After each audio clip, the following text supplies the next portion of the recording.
loved. You will drink poison and call it water. The affair ended badly, but quietly. No big confession, no dramatic scene, just distance, excuses, and the slow dying of whatever fantasy I had built around it. He pulled away first. I think he got tired of the risk. Maybe he got scared. Maybe he never cared as deeply as I imagined. Maybe he simply wanted what was available and secret. And once it became heavy, he stepped back into his normal life. I was left holding all of it. The silence after it ended was worse than the affair itself. Because then, there was nothing left to distract me from who I had become. My sister never found out from me. To this day, I do not know if she knows everything, suspects something, or has chosen not to look too closely for the sake of her children and her peace. Their marriage changed over time. They are still together, but not happily. At least not from what I can see. Sometimes I wonder whether the cracks were already there long before me. But that thought does not comfort me anymore. Cracks in a wall are not an invitation to become the storm. I distanced myself from the family for a while. I used work as an excuse, then stress, then life. But the real reason was simple.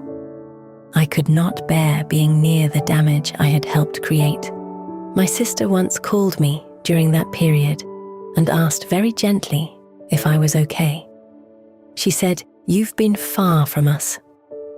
I almost broke down right there on the phone.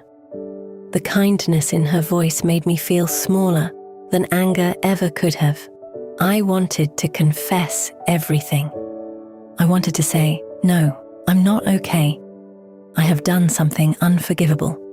I have betrayed you in a way you would never expect. I have stood in your house and acted like family while carrying something rotten inside me." But I said, "I'm just tired. Work has been a lot." That is the thing about lies. Even after the biggest sin is over, you keep feeding smaller lies to protect it. For a long time, I told myself that confessing would only destroy more lives, that maybe carrying the guilt alone was better than breaking the family, that maybe silence was my punishment. Part of me still believes that. Another part of me knows silence is also cowardice. I live with that tension every day. What this did to me spiritually and emotionally is hard to explain unless you have carried a secret that changes the way you see your own face. I stopped trusting my own goodness.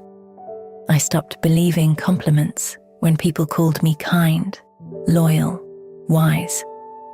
I would smile, but inside I would think, if you knew me, you would take that back. I also had to face something deeper than the affair itself. I had to face the emptiness in me that made it possible. I was desperate to be chosen because I had not chosen myself in healthy ways. I had spent years ignoring my loneliness, my wounds, my bitterness, my envy, my fear of being left behind. I had behaved like a strong woman while secretly starving for validation. And when attention came in the wrong form, I welcomed it because it touched a wound I had never healed. That does not excuse me, but it explains me. And explanation is not the same as innocence. In the last 2 years, I have tried to rebuild myself quietly. Therapy helped. Prayer slowly returned, though not in the same way as before. I learned that shame loves secrecy, but healing requires brutal honesty, at least with yourself. I have had to say certain sentences out loud in empty rooms, just so I stop hiding from them. I betrayed my sister. I wanted what was not mine. I became someone I used to judge.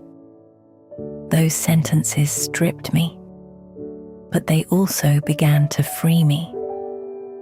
I do not know whether I will ever tell her. That question sits inside me like a stone. Some days I think she deserves the truth, no matter what it costs. Some days I think the truth would only be another selfish act if I tell it just to relieve myself. I honestly do not know. And maybe that uncertainty is part of my consequence too. Not every punishment comes from public exposure. Some punishments live inside you. Some punishments are waking up years later and realizing the version of yourself you trusted is gone. Some punishments are looking at love and knowing you once helped dishonor it.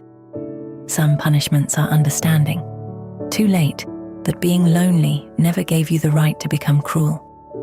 I still see my sister sometimes. We sit together. We talk about ordinary things. The children have grown. Life continues, because life does that even when your heart is carrying hidden graves. She laughs, and I feel relief, then guilt, then grief. It is a cycle I have not escaped. I do not share this because I want sympathy. I don't think I deserve much of that here. I am sharing it because people need to understand that betrayal does not always come from monsters. Sometimes it comes from ordinary, wounded, lonely people who keep feeding the worst part of themselves until it becomes stronger than their conscience. That is what scares me most. I used to think evil looked obvious. Now I know it can look like small compromises, private messages, emotional hunger, and the quiet decision to cross one boundary after another while still calling yourself a good person. I am trying to live differently now, more honestly, more carefully, more awake. I no longer trust every feeling that asks to be fed. I no longer romanticize attention. I no longer assume that because something feels meaningful, it must be right. Some truths come too late, but they still matter. The truth I can no longer deny is this. What I wanted was not love. It was escape. And the price of that escape was someone else's trust. If there is any healing in me now, it begins there. And maybe that is the hardest lesson of all. Sometimes the worst thing you ever did was not done because you were heartless, but because you refused to face the darkness in your own hungry heart before it learned how to choose for you. Of course, I can't change what I did, and maybe I don't deserve to be seen the same way again. But I'm learning, slowly, to face myself without running, to sit with the truth, even when it hurts, and to become someone who would never make that choice again. This was one voice that stayed in the dark for a long time, until today. If you're carrying something silently, just remember you're not alone. This is the confession chamber, where secrets speak and truth begins to breathe. If this story made you feel something, don't forget to subscribe, like, and share, so more voices don't stay hidden in silence. And if you have a story, you can share it anonymously. Just press submission link on below. Maybe it will be the next voice heard here, because sometimes healing begins with telling the truth. Thanks for listening. Until next time, bye.